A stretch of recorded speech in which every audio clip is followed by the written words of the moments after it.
Mas que desgraça eu vou ficar fazendo em casa até 2022. Não dá.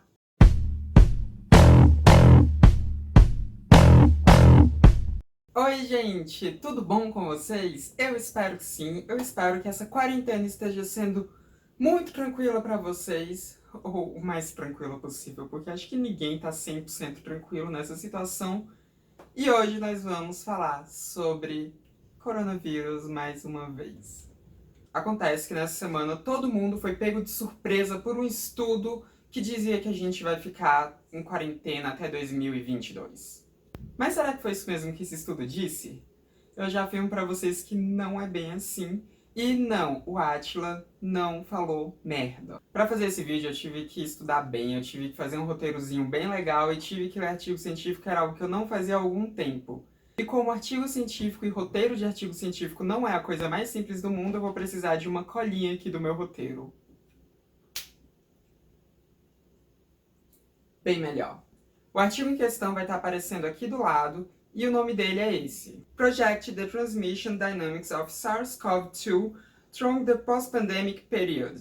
Ou seja, é um projeto das dinâmicas de transmissão do SARS-CoV-2 no período após a pandemia, né? Quando essa pandemia, enfim, passar. O artigo foi feito pela Universidade de Harvard, nos Estados Unidos, pelos cientistas, e agora eu vou ter que ler porque os nomezinhos são complicados, Stephen M. Kissler, Christine T. Janto, Edward Goldstein, Jonathan H. Grady, Mark Lipstidt. Provavelmente eu falei os nomes todos errados, mas tudo bem, os créditos estão aí. E esse artigo que eles escreveram foi publicado pela Science, que é uma das maiores, se não a maior, revista de divulgação de artigos científicos que nós temos no mundo inteiro.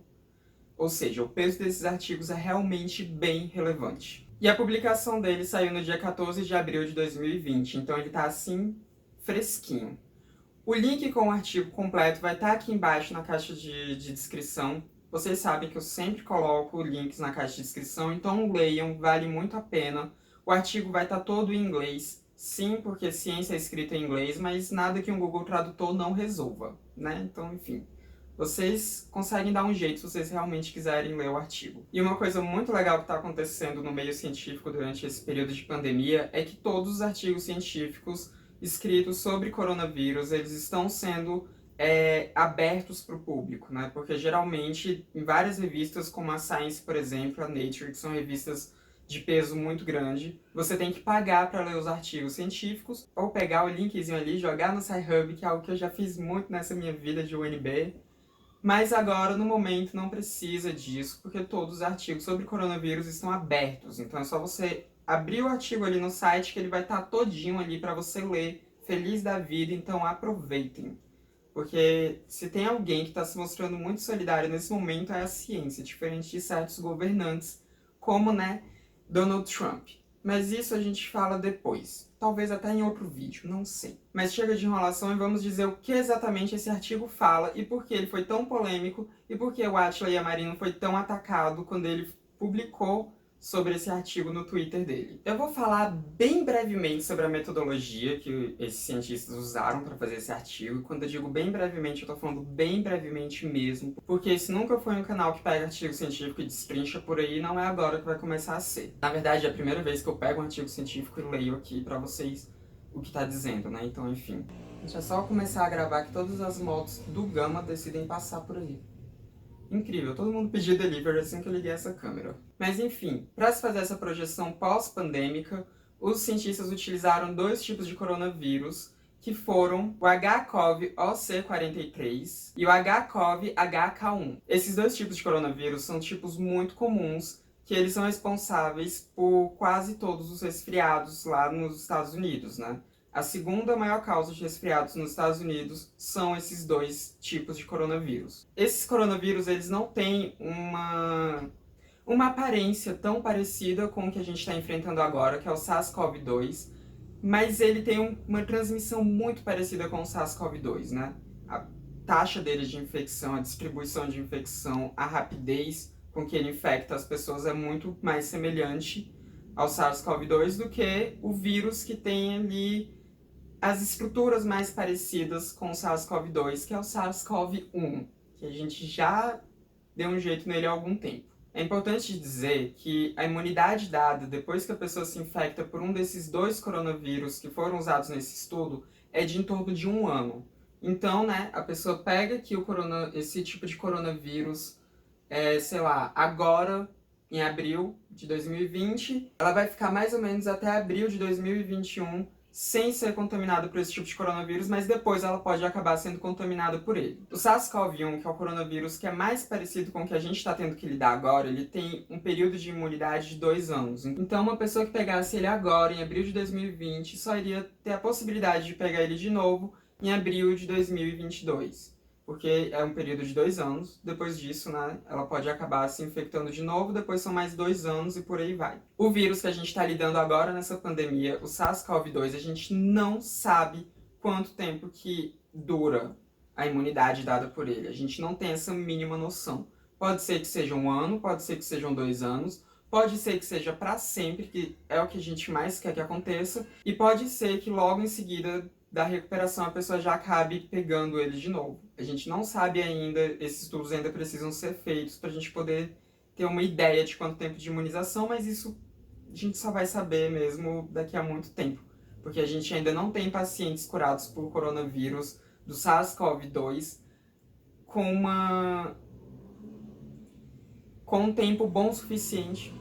Gente, desculpa pelas motos passando, mas é o que vai ter por hoje. Porque a gente ainda não tem pacientes curados pelo SARS-CoV-2, né, pela Covid-19, a tempo suficiente para poder atestar quando que as pessoas começam a se infectar de novo. Então, enfim, isso a gente não pode afirmar. Mas o que o estudo fez foi pegar esses 2 tipos de coronavírus, analisaram a taxa de transmissão dele nos últimos anos nos Estados Unidos, e fizeram vários modelos matemáticos para poder chegar em alguns cenários do que pode acontecer agora, em 2020, com a taxa de infecção pelo coronavírus atual, pelo SARS-CoV-2, que causa a Covid-19. Eu espero que eu não esteja me embolando muito com esses nomes, mas enfim, né? Tomara que esteja ficando claro. E o que foi apontado é que nós teremos que ficar em alerta pelos próximos 5 anos. Não são 5 anos de quarentena que a gente vai ter que ficar. Calma. Mas nos próximos 5 anos a gente vai ter que fazer vários testes em massa com as pessoas para poder ver como é que está sendo o desenvolvimento da doença. Se a gente está tendo novos surtos, se a gente está perto de ter uma pandemia de novo, por exemplo. Enfim, a gente vai ter que estar fazendo esses testes pelos próximos 5 anos, massivamente, para poder ter uma ideia do desenvolvimento da doença. Porque a gente pode sim ter uma curva alta agora desse coronavírus, dessa doença da Covid-19, abaixar e sazonalmente ela voltar a crescer. Até porque, como eu disse, a gente não sabe qual o período que a gente tem aí de imunização depois que pega a doença. Então, a primeira coisa que a gente tem que ter em mente é isso, que o estudo afirma que até 2025 a gente vai ter que estar fazendo testes nas pessoas para poder saber como está o andamento da coisa. A segunda coisa, que foi o que gerou toda a polêmica em relação a esse artigo, é quanto ao isolamento social até 2022. Mas eles falam isolamento social intermitente. Isso quer dizer o quê? Isolar socialmente as pessoas agora por alguns meses, que a gente está no ápice da pandemia. Depois, quando a coisa baixar, a gente voltar a ter um convívio social, né? Voltar à nossa vida quase que normal, não normal ainda, mas quase que normal. E depois, se a doença começar a crescer de novo, a gente isolar todo mundo de novo por alguns meses e ficar nessa até 2022, tendo períodos de isolamento social e períodos de libertação social. Vamos colocar assim que fica bonito, né? Libertação social. Mas uma coisa que é importante dizer é que esse período de 2 anos, eles colocaram no caso de a gente não conseguir encontrar nenhuma forma de combater o coronavírus além da quarentena. Ou seja, se a gente... Olá, Verne, agora, quando a moto passa, tu decide me atrapalhar. Ou seja, o isolamento até 2022 é no caso de até lá a gente não conseguir achar nenhuma vacina para a doença e nenhum tipo de remédio que possa servir como tratamento muito eficaz contra os sintomas da doença.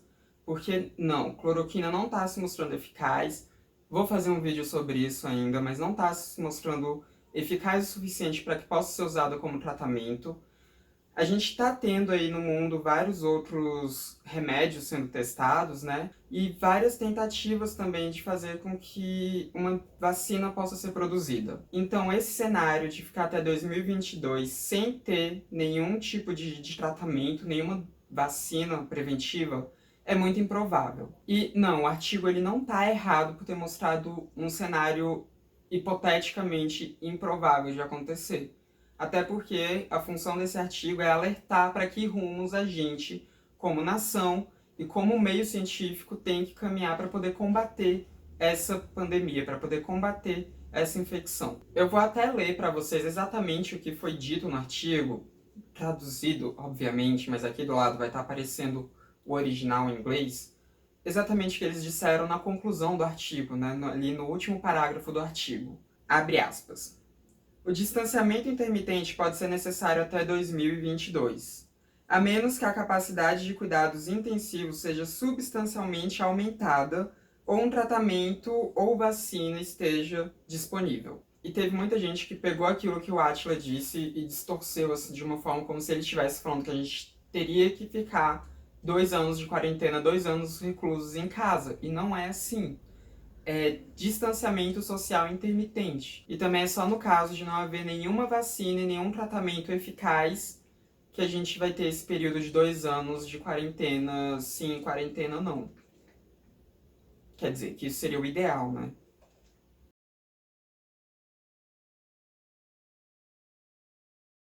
E também o artigo termina dizendo que o objetivo deles é justamente mostrar para as pessoas a progressão que isso pode ter caso a gente pare com a quarentena, né? Ou caso a gente não faça investimentos necessários, investimentos o suficientes em UTI, em leitos de hospital, em respiradores, também em pesquisas científicas para poder conseguir chegar numa vacina, para poder descobrir um tratamento adequado e tudo mais. E essa é a importância desse artigo. Então, não foi um artigo alarmista. Não, o Átila não foi alarmista no Twitter. E não foi nada muito longe, na verdade, do que a gente esperava. Foi só um pouco o impacto ali de ver esses números, né? De 2 anos, de 5 anos e tal. Mas o artigo em si, ele não é uma sentença. As coisas estão mudando. A cada dia que passa, a gente tem um artigo novo saindo sobre coronavírus. A gente tem um artigo novo saindo sobre a pandemia. E as coisas vão mudando, as coisas vão sendo renovadas, porque a ciência funciona dessa forma. A ciência não é estática. À medida que novos dados vão surgindo, algumas hipóteses vão caindo por terra ou vão sendo corroboradas. E é isso. É simplesmente isso. E o mundo não está seguindo um caminho que fosse levar a isso, né? Não, a gente está tendo pesquisas sendo realizadas justamente para impedir que cenários como esse aconteçam, da gente ter que ficar 2 anos alternando entre quarentena e liberdade. Então, enfim, o artigo é esse. Ele não foi alarmista. Ele vai estar aqui embaixo para vocês lerem. E parem de xingar o Átila também. Espalhem esse vídeo aí para todo mundo, porque tem muita gente que interpretou muito errado tudo que o Átila falou. Não sei como interpretaram errado, mas interpretaram errado.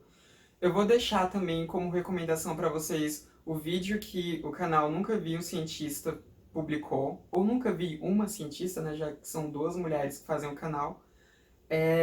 Vai estar o link aqui embaixo, mas também as meninas fizeram um vídeo muito bom falando exatamente sobre isso, falando exatamente sobre esse artigo. O vídeo delas vai estar aqui em cima para vocês clicarem, assistam, um vídeo muito bom.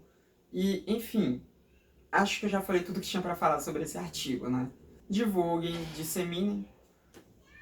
Deixem o seu like, deixem o seu comentário aqui embaixo, espalhem esse vídeo e vamos tentar combater todas as notícias falsas que surgirem a respeito, todas as deturpações de artigos científicos que surgirem a respeito e vamos parar de atacar cientistas sem nem ter uma noção exatamente do que está acontecendo, né? Porque teve muita gente xingando o Átila a troco de nada. Ele está simplesmente fazendo o trabalho dele como um cientista, um doutor renomado, um virologista, que por acaso também é um divulgador científico. Então, né, vamos parar de atacar ele, que ele não está merecendo ataque nenhum. Na verdade, todos os cientistas do nosso país e do mundo inteiro só merecem aplausos e principalmente investimentos, né? E isso é o mais importante. Merecem investimentos em suas pesquisas para a gente poder combater toda essa situação alarmante que a gente está vivendo. Enfim, esse foi mais um vídeo do Transmissão, o canal sem tema. Eu vejo vocês na próxima. Mantenham-se em casa, respeitem a quarentena e até mais. Quando eu começo a gravar, tudo começa a acontecer. É gata fazendo barulho, é moto que não para de passar. E pra completar, ainda tem criança chorando no corredor. Ai, como eu sofro.